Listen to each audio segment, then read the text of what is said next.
That is true. And the way she's about to spin it is wild. Like, hear this. You're talking about is people who have faced domestic violence. Lesbians, yes, are more likely to have faced domestic violence. Lesbians are more likely to have faced domestic violence. So that's why they're in a lesbian relationship, because they just hate men so much.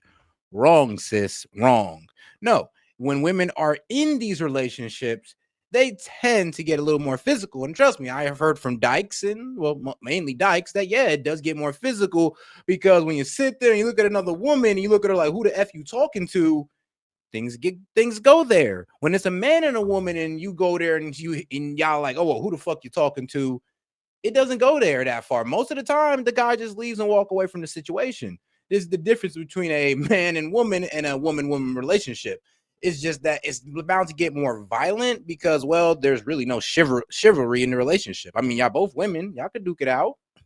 You're talking about is people who have faced domestic violence. Lesbians, yes, are more likely to have faced domestic violence, but that's because they typically came from relationships with men in which they were mistreated. Lesbian relationships are the most violent relationships that we have on the books. But we can they can fact check. No. They are the most violent relationships, and that's the thing that feminists try to hide. And then you're over here trying to say that, oh, well, they're only lesbian because they came from the abusive relationships with men. Bro, some of these lesbians have never even touched a guy.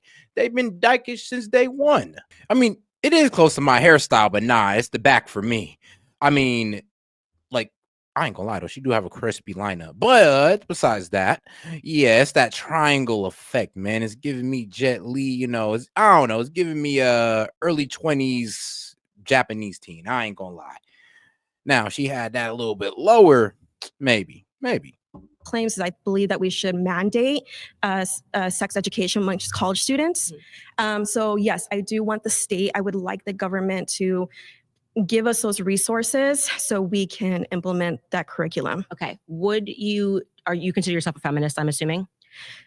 Queer feminist. There's variations, right? What is a queer feminist as opposed to a feminist, just so I understand? Yeah. Well, so I heavily believe you're a feminist and you're queer. There you go. Easy. Believe in queer theory. So, theory. The gender binary that we understand, it comes from colonization. So someone who is mixed race. Wrong. It doesn't come from colonization. It comes from years of evolution. I mean, the Africans are doing it. So you can't say it comes from white supremacy if Africans are way more sexist and authoritarian towards women than we are. The Arabs do it. So let's be real. Societies that existed before white society practiced this or actually handled their women like this as well. So you can't say this is a colonist mindset or a white supremacist mindset. You could damn near say that the white people learned it from the Arabs and the black people. But let's be real, though. This is something that all men has done of all races is, well, slightly control their women. Family from Mexico, we have the Moshes in Mexico, which is an indigenous tribe. And, for the Arabs, heavily. They believed in gender. There you go. All right, here we go. It says the suicide rate among women is statistically unchanged since the 1950s, about 5.6 per 1,000 compared to 5.9. Huh. I mean, yeah, about unchanged. So women are still about as crazy as ever. And there was something that I actually learned, guys. It was actually effed up. Because back in the 50s, when women had, I guess, a so-called pill popping problem and giving Valium and tranquilizers to deal with the daily stress of work and all that wild stuff, yeah. So while women got, medicated up by the doctor, I mean, can you imagine what they were doing to men? Exactly. I know, because usually all these feminists care about is what only happens to women, and they never dare never dare bring up what was happening to men at that moment. So imagine if, a wife and a husband are going through hard times. They're both having high stress. The house is getting hard on the wife. Work is getting hard on the man. Now the wife goes to the doctor. She gets Valium and tranquilizers, and she gets the la-di-da-di-da throughout the house. The man goes to the doctor, and the doctor tells him to, tough that shit out, G. You're a man. You're supposed to take it on the chin. Now get out of my office. And that's literally how it went in the 1950s. So I just look at y'all women like this. At least y'all got the option. Women as much joy and fulfillment as raising children. Damn. No career will give women as much joy and fulfillment as raising children. You know what's so crazy? When she said this, she damn near could have said all people, even men. Because even I would sit here and agree with that. Like, I don't care how big this channel gets. This channel could get 100 million subscribers, become like damn near like Mr. Beast, have like $1 billion value to it. And if I have kids, I will still sit there and look you dead in your face and be like, yo, the best things I ever made were my kids. Like, and I've seen a lot of millionaires do so. I've seen billionaires do so. I've seen the most successful people who have had crazy amount of success will sit there and right in your face and tell you the best thing I ever made was my kids. I don't care how successful my business is or future it gets. Best thing I made was my kids. So you can damn near say, well, men derive that same pleasure as well. Like no matter how hard we work on our skills and our education, once we have kids, that's like the best thing we've ever did in our eyes. I don't know about y'all, but that's just us. And shout out to my man Castro. He's like looking like a feminist Freddy Cooter. Hey, dog.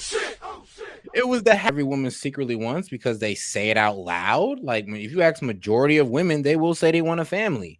If you ask majority of women, do they want a highly successful career? They will say yes. It is two things that are highly enticing. But if you ask women which more important, well, they'd probably say the family to be most likely with you. I mean, shoot, man, the career, they can always drop you, but your family can't drop you. But hey, that corporation sure can, but not your family. Well, it's a little harder.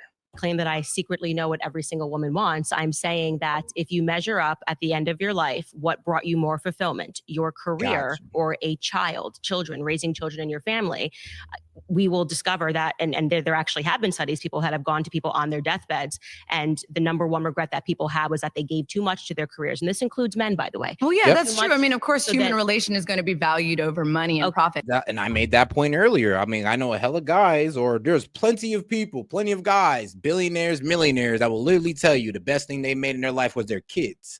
So it is a bit funny how women try to hold their career as if it would be better than, I think one of these ladies here was a hairdresser. And I'm like, all right, so it's kind of crazy how you're going to come at Candace Owens, which she have a way more successful career than you. So she should be living proof that, there is no way, no matter how successful your career is it going to be more meaningful than a kid, than your kids. And that's proved with Candace Owens, because let's be real, Candace Owens have a more successful career than all of these people, all of them. She making more bread than all of them. Cash out Candace. But she still value her kids more. That because even when women, let's be real though, even the biological factor of like women are pushed to want kids as older they get. Like the older they get, they just have that feeling of wanting kids. The guys, well, I mean, shoot, the same feeling we had when we were 18 is probably going to be the same feeling we had when we were 30. I mean, when we're 30 or even 50. So it's pretty consistent with us. Women, I mean, they don't really care too much in their early years. But then they start to care around when they get closer, like late 20s, early 30s. Then you try to cash out before on the late 30s. And then by mid 40s, it's already too late. And hopefully they got at least one or two out. Hopefully. And enter into the college education space. Because here's the thing. We're talking about young women who haven't hit that point in their life yet. And usually when these women when they bring them back 9-10 years later, they sit there and shake their head like, yeah, you're right. I was focused on my career, but along the line, I wanted a family. So, like I said, sometimes they're just too young to, understand the message. Which I hate to make that point sometimes. I hate making that condescending point. But sometimes due to women's biology, it's a firm point. The pathways of career that we choose are different from men because because she went to college? Bro, that's not a direct contradiction to her point. I mean, because she still puts her kids over her college degree. Her having a contradiction to her point would be saying, well, yeah, I feel like my podcast is more important than my kids. It makes millions of dollars, of course. That would be her contradiction. Another contradiction leading into your point. She would be saying, oh, yeah, my college degree is more important than my kids and my family. That's what I did all this for. But she's not saying that. So, all right. So, feminism is just okay, here it is. I thought feminism was about women having equal rights, right? So, the right to work and all that good stuff. And here's the thing. There's different waves of feminism. What men supported back in the 50s through the 60s and all that was first wave feminism. We were like, oh, cool. Y'all want to work and vote? Fantastic. Whatever. But then it got a little bit extreme. And then y'all start demonizing us. And then y'all start saying that you're better than us. And then y'all start saying that we're the most evil things that ever happened to women, even though we gave you guys all these rights. So there were waves of feminism that just, started demonizing men more and more as we got away from the fact that men are the ones that even gave women these rights. So here's the thing. I would say that feminist Candace practice the original feminism of that women can do whatever a man can do, which is work and all that good stuff.